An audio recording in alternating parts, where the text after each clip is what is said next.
Hey everyone, so I'm going to do a quick tutorial on how I am going to press a tumbler with the Cricut heat press. I am using a blank 20-ounce tumbler.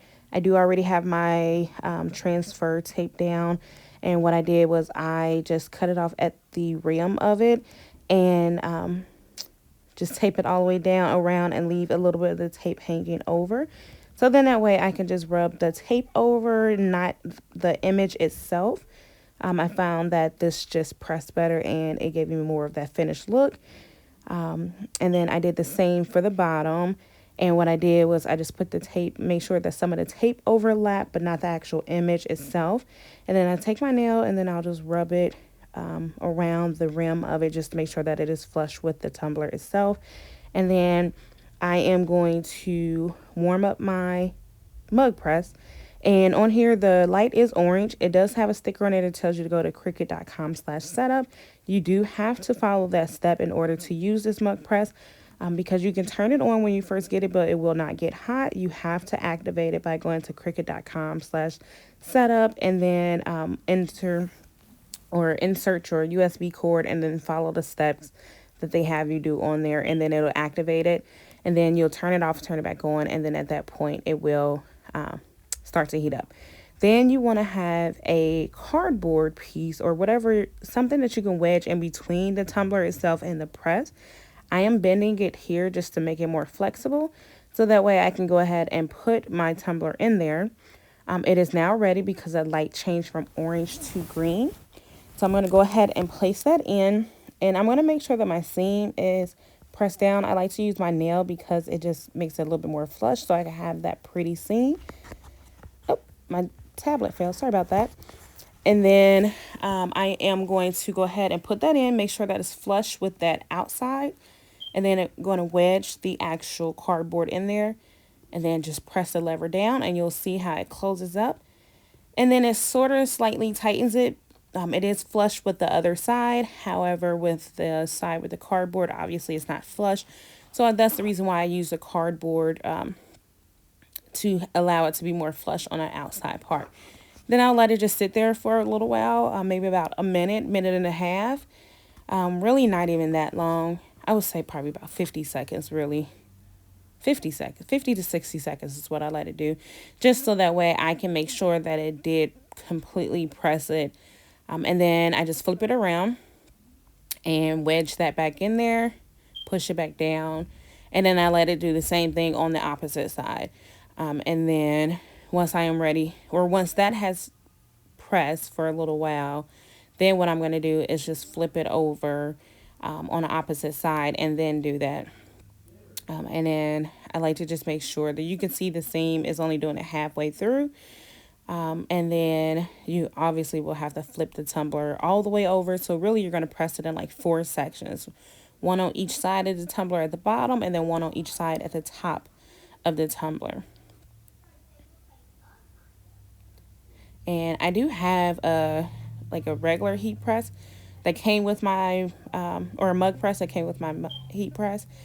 And it stinks really bad, yeah. I mean, it's to the point where like I have to open 2 windows and a door, and I'm in my sunroom, and it still seeps into like the house, and then leaves a nasty smell hours afterwards. But with this Cricut mug press, obviously it has like sort of a smell to it, but not nearly as bad as that one. It's just like the initial like burning smell, like you would smell from just ink, and that's it, but nothing else. And so you can see on here where like the image is coming through, so obviously it's transferring. So I'm going to go ahead and put that back in, and I just wedge it down, and then I'm just going to push that back down and just do that side and let that go. I do notice that on here there is like a silver plate at the bottom that I'll show you all in a little bit. For whatever reason, what I would suggest is just maybe just putting like a piece of printer paper or copy paper down on the bottom of it. So that way, when you do go to put it in and that part is touching it, it doesn't scuff up like how it's doing there. It's almost like it's peeling off that poly coating. It's melting the poly coating on there. And I'm noticing that on the one that I'm pressing at this moment, is that it's peeling that poly coating off of there. So what I would suggest is just maybe just putting like a piece of parchment paper or copy paper whatever you want to put on the bottom of the tumbler. So then that way when you go to put it down in there, it doesn't get that. Now this one, I think it's subbed beautifully. Obviously you can still see the Grey's Anatomy there, but that was a cover up, and the part that I had up under it didn't cover it that well. So I don't know what I was doing here in this video, or when I was talking about during that time, but whatever, just skip the movements you see and just pay attention to what I'm saying. So yeah, as you can see, it subs great. It subs beautifully. The colors are nice and even. I've never had where my blacks are nice and even all the way through. Either like some parts it's like turning brown almost as if it's burning on some parts, where other parts it didn't sub completely. So yeah, that's always been a big headache for me. So what I like to do, I think I love this Cricut press just because the colors are coming more even. Now, one thing I noticed right here, like with the cardboard, because I've used it so many times, the same piece, it tends to sometimes flatten out. So if you just want to take it out and just kind of refold it to buffer it back out, so then that way you can put it down there and it gives you that press that you need on the opposite side, just do that, and then just put it back in there and just let it go. I like to just keep mine going until I see like the smoking or whatever. That way I know it's subbing. So then I take it out, and then I am going to go ahead and take off my tape so that way you all can see the end game. I like to wave it out because it is still hot, because I just took it off of the mug press. But like you can see the chipping on the bottom. So again, just put a piece of like paper on the bottom, because you can see that silver plate there. It's like burning that because it sits on it. Obviously the top, it doesn't do anything to it because the top is hollow, so it doesn't touch the actual silver plate. It's just the bottom that touches it. So just make sure that you have like a piece of paper or something that covers it, so that way it doesn't mess up your coating. And let me get this tape off of here, and so that way we can see the finished product. Let's see. Oh, it's a struggle trying to get this tape off here. I'm sorry, guys. It's easier on the part where it's the hottest, because at that point it's just real soft and easy to just peel off. Whereas it's kind of cooled down, it's a little bit more challenging to take off, especially with these fingernails. But hey, my fingernail polish tends to peel off more than the freaking tape. But let's see what we have. And let's see. What is... Oh, look at that. It is so beautiful, y'all. It's subbed beautifully. I love it. It's still kind of hot, so let me put that up there. But it looks so great. You can see it. So I did say at the top of it, like, oh, I'm not going to press the tape that much because I didn't want it to burn or anything. But I should have pressed or taped it a little bit tighter at the top, so that way I can avoid a little bit of that ghosting. Where you can see like on the bottom, it didn't ghost at all. It's so beautiful on the bottom. It is like seamlessly. It looks so good. Whereas the top, it has a little bit of ghosting, but I'm not mad at it because I feel like it kind of goes with the image, because the image kind of has like that faded old, I don't want to say rustic look, but it kind of has like that faded look to it, and that's the image itself. So I feel like that turned out beautiful. You can see where all of the ink came off. I maybe could have let it go on for a little bit longer, but I don't think I need to. You can see where it came through the back. It looks great. Now, I know some people had asked me about 30-ounce mugs. So this is a 30-ounce mug here. I'm going to show you how it looks, and I'm going to turn it upside down so it doesn't burn my poly coating off. But this is how it looks on the top. I feel like with a 30-ounce, it fits perfectly in there, except for towards like the outside part. It has a gap there. So it doesn't really cover that completely. You can see the gap there and right there. And a little bit on the top, not too much on the top. I feel like that's enough pressure at the top, honestly, to where it would still cover it. Like the sides would be more of like firm, medium pressure, or firm pressure. The top would be more like medium, whereas the outside, it's not really getting much pressure. So you probably just need to flip it and just do the other side. Obviously, you will have to with that gap that's not even being touched at all. But other than that, yeah, you can see. So that's a 20-ounce and then 30-ounce. So you can see the difference.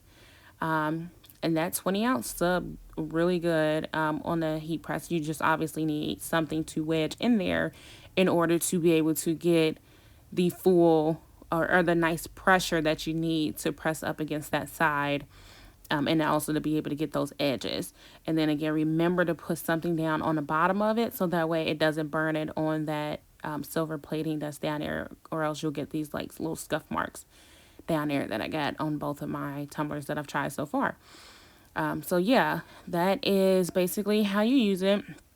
So I definitely would recommend getting this just because, like I said, one, for me, the smell was the biggest issue with the other heat press that I have. I absolutely hated the fact that it had such a strong, potent smell that reeked up the entire house.